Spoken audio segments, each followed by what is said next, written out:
سب سے پہلے ہمیں یہ جاننا چاہیے کہ ہمیں اپنے نبی کے صحابہ کے بارے میں کیسا عقیدہ رکھنا چاہیے۔ آپ سمجھتے ہیں دھار میں، اندور میں، ادھر ادھر بہت سارے شیعہ اور بورا سماج کے لوگ ہیں، تو یہ شیعہ اور رافضیوں کا عقیدہ ہے صحابہ کے بارے میں کہ مولا علی سب سے افضل ہیں اور ابو بکر، عمر اور عثمان یہ خلیفے برحق نہیں ہیں۔ تو قرآن ہم سے کہہ رہا ہے کہ صحابہ کے بارے میں وہ عقیدہ رکھو جو قرآن نے دیا، صحابہ کے بارے میں وہ عقیدہ رکھو جو پیارے نبی جناب محمد رسول اللہ نے دیا۔ اللہ کا قرآن کہتا ہے صحابہ کی جماعت وہ جماعت ہے وَكُلٌّ وَعَدَ اللَّهُ الْحُسْنَى، اللہ کا قرآن کہتا ہے اللہ نے نبی کے سب صحابہ سے جنت کا وعدہ فرما دیا، وہ ہر صحابی نبی وہ جنتی جنتی ہیں۔ پیارے نبی کے پیارے دیوانوں، ایک وقت ایسا بھی آیا کہ جنگ تبوک کے موقع پر قحط سالی پڑ گئی، یعنی سوکھا، کوئی سال سوکھا گزر جاتا تو کھانے پینے کا ساز و سامان بہت کم بچا، کھانے پینے کا ساز و سامان نہیں تھا لوگوں کے پاس، اور جنگ کی تیاری تھی، جنگ کا سفر تھا۔ اب لوگ اس حیرت سے پریشان تھے کہ اب کیا ہوگا، کھانے پینے کا ساز و سامان ختم ہو گیا، اب کیا ہوگا۔ اللہ اکبر، میرے پیارے نبی کے پیارے دیوانوں، کتابوں میں جیسے اسرا کہہ کے پکارا جاتا ہے تو حضور کھڑے ہوئے اور حضور نے دینی امداد کے لیے لوگوں کے سامنے اظہار کیا تاکہ ویوستھا کی جائے۔ حضور نے اعلان فرمایا، ادھر منافق ہنس رہے تھے کہ اب یہ نبی کے ماننے والے، اپنے آپ کو مسلمان کہلانے والے، ان کے پاس کھانے پینے کا سامان نہیں ہے، اب یہ جنگ کیسے کریں گے۔ ان تو مسلمانوں کے چہروں پر ایک اداسی سی تھی، لیکن اللہ اکبر، حضرت عثمان کھڑے ہوئے اور کھڑے ہونے کے بعد کہا یا رسول اللہ، میں آپ کی خدمت میں دین کی خاطر، اپنے مسلمان بھائیوں کی خاطر 100 کھانے پینے کے ساز و سامان کے ساتھ قربان پیش کر رہا ہوں، قبول فرمانے سبحان اللہ۔ 100 اونٹ، اور اللہ تعالیٰ نے حضرت عثمان غنی کو اتنی دولت عطا کی تھی،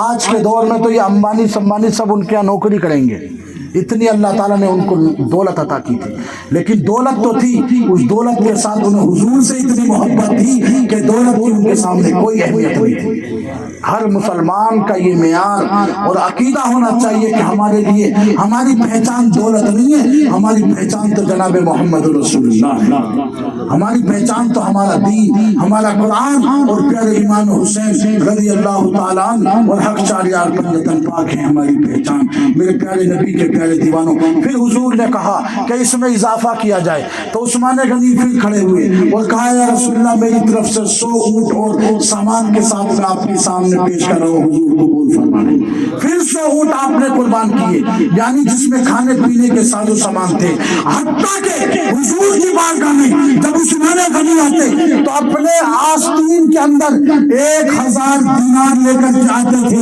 اگر حضور کو ضرورت پڑے گی تو حضور کی بارگاہ میں قربان کر دوں گا۔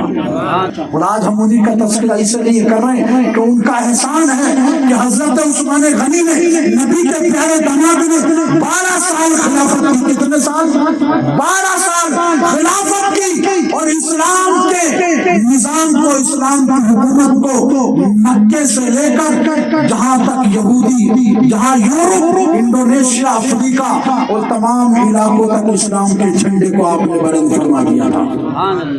یعنی کہ حضرت عثمان غنی رضی اللہ تعالیٰ عنہ نے جب پیارے نبی کا کلمہ پڑھا، آپ نے سنا ہوگا کہ حضرت بلال نے جب کلمہ پڑھا تھا تو آپ کو گرم ریت پر لٹایا گیا، بڑی بڑی تکلیفیں دی گئی، لیکن جب حضرت عثمان غنی رضی اللہ تعالیٰ نے حضور کا کلمہ پڑھا نا تو آپ کو بھی بہت تکلیفیں دی تھی۔ جب حضرت عثمان غنی رضی اللہ تعالیٰ عنہ نے ہمارے نبی کا کلمہ پڑھا اور جب مسلمان ہو گئے تو بنو امیہ ایک بہت بڑا خاندان تھا، ان کا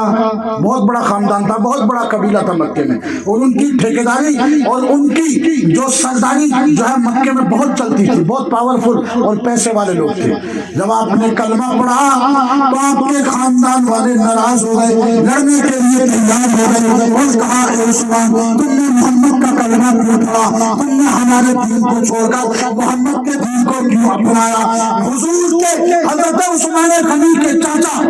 حکم بن ابی العاص ایک شخص تھا، اس نے حضرت عثمان غنی کے گلے میں ایک رسی کا پھندا ڈالا، وہ پھندا ڈالنے کے بعد پیڑ سے اور رسی سے آپ کو گھسیٹا اور پھندا ڈال کر کے کہا کہ بتا عثمان، تو نے ہمارے دین کو چھوڑ کر محمد کے دین کو کیوں پکڑا؟ میں اب بھی کہتا ہوں میں تیری جان لے لوں گا، اس رسی سے میں تجھ کو قتل کر دوں گا، اس رسی کے پھندے کو تیرے گلے سے نہیں نکالوں گا، محمد کے دین کو چھوڑ دے۔ توجہ کرنا، عثمان غنی نے فرمایا تھا اے چچا، میرے جسم سے یہ جان تو جا سکتی ہے لیکن محمد کا دیا ہوا دین میرے جسم سے جدا نہیں ہو سکتا، میرے جسم سے یہ جان کی اور میرے جسم کی تو بوٹی بوٹی کر دے لیکن میں پیارے نبی جناب محمد رسول اللہ کلمے ان کے کلمے کو میں چھوڑنے کو ہرگز تیار نہیں ہوں۔ میرے پیارے نبی کے پیارے دیوانوں، یہ حضرت عثمان غنی ہیں جنہوں نے حضور کا کلمہ پڑھا تو حضور کی وفاداری ایسی دکھائی کہ ملنے کے لیے ان کے گلے میں ان کے چچا نے پھندا ڈالا۔ آپ نے کہا کہ کتنی بھی جان کی قربانی ہو جائے یہ جان تو جا سکتی ہے لیکن محمد سے بے وفائی نہیں کر سکتا۔ آپ آج ہمیں حضور کے دین سے کون روک رہا بتاؤ؟ آج ہمیں کوئی حضور کے دین سے نہیں روک رہا۔ 5 وقت نماز ہو رہی ہے، 5 وقت نماز ہو رہی ہے، اس دور میں حضور کے دین سے روکا جاتا تھا۔ مسلمان نماز نہیں پڑھ سکتے کھلے میں، غریب نواز آئے تو عبادت نہیں کر سکتے، صابر پاک آئے تو عبادت نہیں کر سکتے، خواجہ کمال شاہ بابا رحمۃ اللہ تعالیٰ علیہ تشریف لائے تو تم نماز نہیں پڑھ سکتے کھلے میں۔ مطلب یہ تھا پہلے پابندیاں تھیں، آج ہمارے لیے کون سی پابندیاں ہیں؟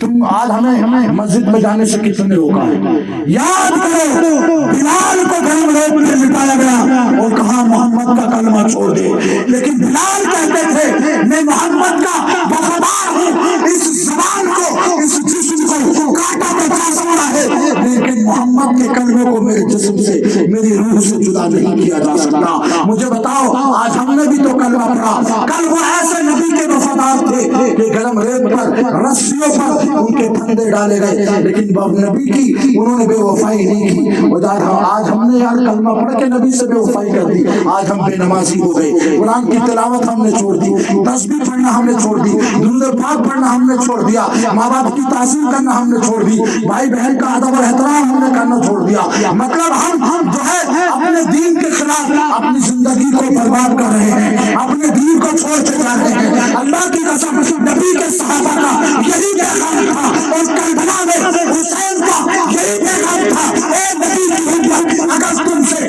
تمہارا گھر چھوٹے تو چھوڑ دینا، وطن چھوٹے تو چھوڑ دینا، اولاد کٹے تو کٹ جائے، مال لوٹے تو لوٹ جائے، لیکن نبی کے دین کو اپنے ہاتھ سے جانے نہ دینا، نبی کے دامن کو اپنے ہاتھ سے جدا نہ ہونے دینا۔ ارے نبی کا دین اور نبی کا دامن کیا ہے؟ نبی کے دین کا نام قرآن ہے، نبی کے دین کا نام نماز ہے، نبی کے دین کا نام نبی کی محبت ہے، نبی کے دین کا نام حضور کے صحابہ کی محبت ہے، نبی کے دین کا نام ماں باپ کی تعظیم کرنا ہے، نبی کے دین کا نام اپنے مسلمان بھائی سے محبت کرنا ہے، نبی کے دین کا نام اپنی مسجدوں کو آباد کرنا ہے۔ یہی دین ہے، اسی کے ساتھ زندگی گزارو اور یہ اعلان کرتے رہو ہماری صبح زندہ ہو، ہماری شام زندہ ہو، ہمارے دل کی تحقیق نبی کا نام زندہ ہو۔